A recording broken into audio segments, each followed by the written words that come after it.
Okay, making sure the audio is working okay. It is. Sweet. How's it going, everybody? My name's Porty. Guess what, guys? We finally did it. They're doing the update. Well, more like a couple of updates. Behavior has finally decided to do a big health update, or again, updates to Dead by Daylight. We did it, everybody! We can go home now! No, but seriously, finally. We were literally just in the last video talking about how Dead by Daylight's got major problems, and how that could lead to the decline of the game over time, and kinda already was. Queue times were getting gradually longer as less people are playing the game, and the split queue times between events, game modes, modifiers from the regular 1v4 game mode were making those queue times even worse. They're finally doing it. I'm so excited. I know a lot of people are excited. It looks like too, let's take a look. It looks like too, for the most part, it's addressing a majority of the concerns that people have had for a ridiculous amount of time. Like I said, it's going to be a couple of updates. We have Phase 1 coming in April to June, and Phase 2 coming July through December. So it looks like it's going to be probably a bunch of updates in those time windows, potentially. The first thing listed is one of the biggest problems I've had in the game a lot recently. I typically call myself a killer main, but I do play pretty split between the two, a lot more recently survivor than killer. They're finally looking into a surrender option for both sides, not just for survivor, and it has to do with the slugging. This could lead to a larger slugging problem, but at least you don't have to wait now for 4 minutes on the ground waiting to bleed out so you can finally go next. It looks like what they'll be doing for survivors on this anti-slugging / surrender option will be once everybody's on the ground, you'll be given the option to surrender. Now, to the extent of that hasn't exactly been said. Is there going to be a minimum amount of time everybody's on the ground before they're given the option? I imagine that'll probably be the case in case somebody has something like Unbreakable or Dead Hard. But the exact details of how this will be implemented hasn't exactly been stated. That being said, the fact that we're getting it at all, amazing. It has been asked for years by the community, a way to surrender on the ground if the team is being slugged. Now, they've also added a surrender option for killers. If, in those rare instances where all the survivors disconnect and you're just left with nothing but bots, the killer will be given the option to also surrender, so they don't have to play a game with nothing but bots, which is essentially just a custom practice game as killer. I've not personally had this problem, but I have seen in other people's live streams or YouTube videos where this has happened. It's rare, but it doesn't not happen. So I'm glad to see that it is being addressed, even if it is a rare occurrence. Now, an amazing part about this surrender option, from what we are being told, is that whenever you surrender, it's not like a disconnect, where you forfeit all your blood points, all your progress, everything. If the surrender happens, it essentially ends the game with no real penalty. You get to keep your blood points, your progress, whatever. It's just a way of avoiding awful moments that can happen in the game, especially for new players. As you can see here in Phase 1, we're getting just a slew of amazing changes. Gamma settings so you can adjust your brightness, because there are, for some people, moments in the game where the game is too dark. I even run filters to make the game more appealing to the eye. It does make some of those darker spots a little bit darker visually, because I like the game having shading and shadows, but it makes it look less muted, a little bit easier to see in those muddier parts of maps. So I'm glad to see we're finally getting a gamma setting change as well, so you're not required to use filters to alleviate that problem. Go next prevention. I don't think it specifically says in here what that entails. Wait, go next prevention. The go next expression refers to, oh wait, we already know, everybody that's watching this already knows what go next is. If I have to explain it, to disincentivize and properly penalize this behavior, we'll be implementing measures that will help us identify when a player is attempting to go next. Once identified, they'll receive a disconnect penalty point and lose an entire grade. We'll be keeping a close eye on the system to ensure its accuracy, but we're confident that this will help alleviate the issue.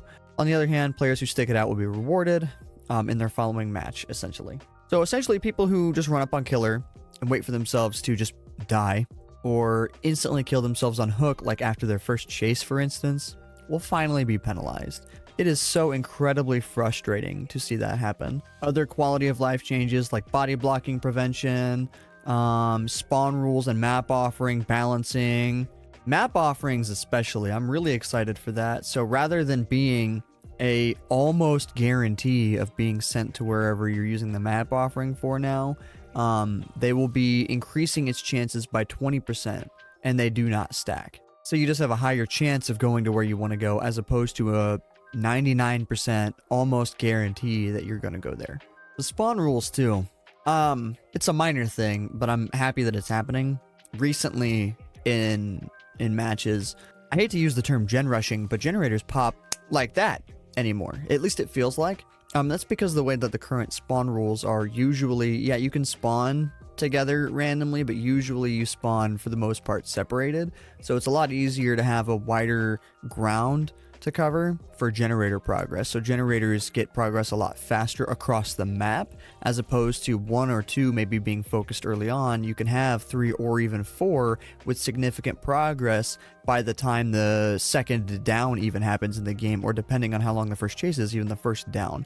So they're adjusting that now to where all survivors will spawn within 12 meters of each other, to help alleviate that. Now, I do hope that also means that the killer spawns will be slightly adjusted, because you can kind of predict where survivors are usually going to spawn as a killer, but sometimes it also really sucks on the survivor side, where you spawn and within 2 seconds of spawning, the killer is already chasing you, because sometimes those random spawns just absolutely screw you. This here has been one of my most personally requested things in a long time. I mean, aside from that surrender button.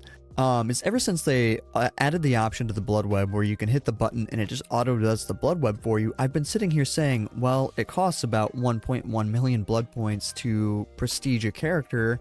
Why not, for a slight discount, for just 1 million blood points, you hit a button, it completely does the prestige for you. Obviously, at that point, you're missing out on certain items, like you're going to miss out on iridescent add-ons or some purple items and stuff like that, but at least you don't have to sit there, especially from a content creator's perspective like mine, and just burn through blood webs, sitting there for what feels like forever while your viewers are sitting there watching you just spend blood points. So I'm glad to see that they're adding a bulk option. To the extent of what that means, I have no idea, but I hope it's something similar to what I've been kind of saying for a long time, you know, which is, for if it's 1.1 million anyways, for 1 million flat, just let us prestige.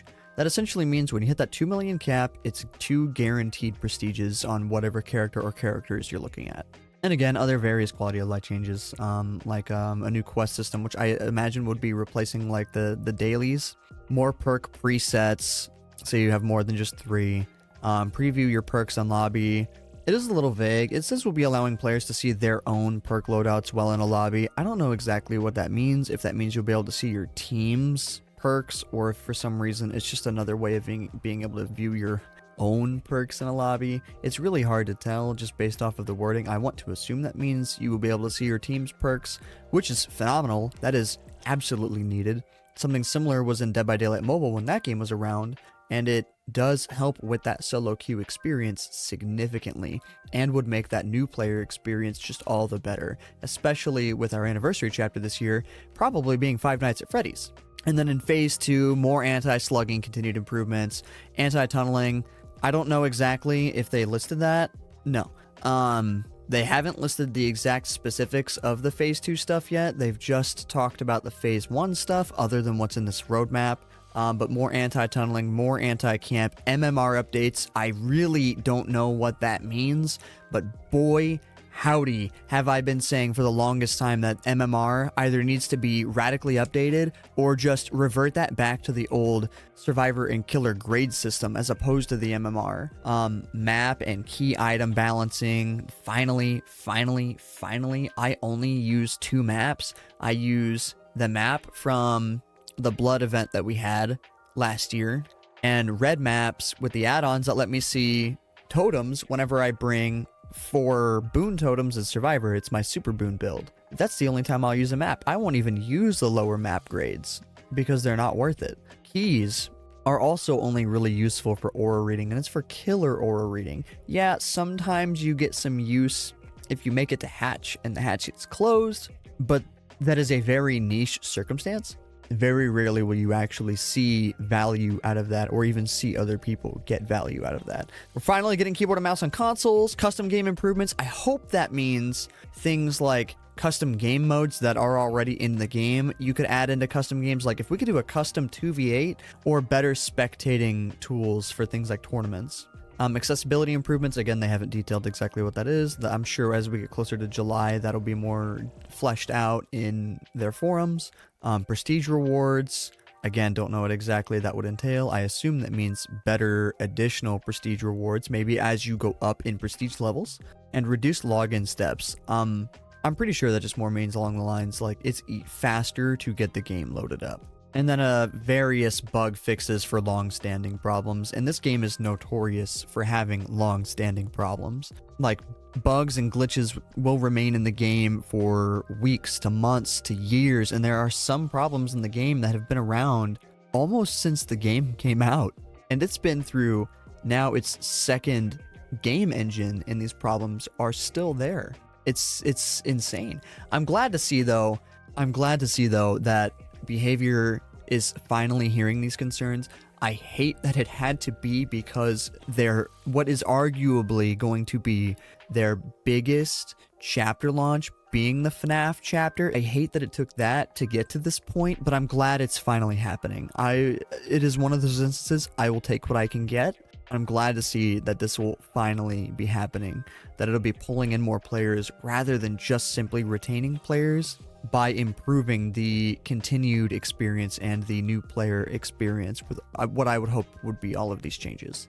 Anyways, if you guys stuck around long enough, I appreciate you. If you liked the video, hit the like button, subscribe, notification bell. It helps the channel immensely.